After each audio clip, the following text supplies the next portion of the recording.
Prime Minister Justin Trudeau ending his visit to China on a somber note today. Trudeau paid tribute to the Canadian soldiers who died defending Hong Kong during the Second World War.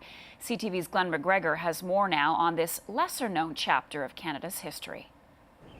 On the last full day of his trip to China, Justin Trudeau visited Sai Wan Cemetery in Hong Kong, where more than 200 Canadian soldiers are buried.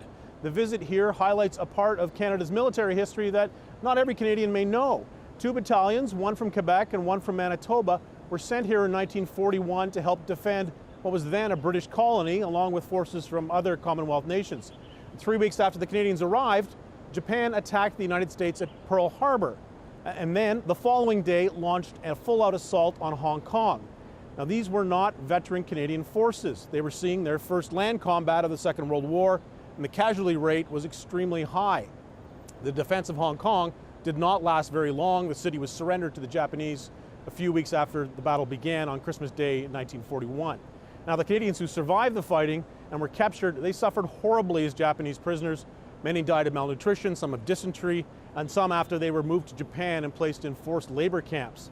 The 3 years after Hong Kong fell under Japanese occupation was a particularly awful time for the people of this city too. But the efforts of Canada and other Commonwealth nations to defend the city are still remembered here.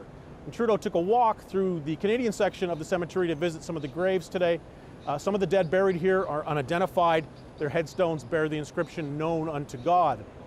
In the memorial book at the cemetery, Trudeau wrote the phrase, "We remember the sacrifice and service of so many who stood and fell for our shared values, so far from home." And then in French, "We remember."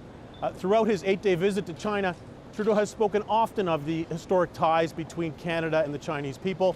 The Sai Wan Cemetery, with the rows of Canadians who died defending them, is a particularly poignant example. Glenn McGregor, CTV News, Hong Kong.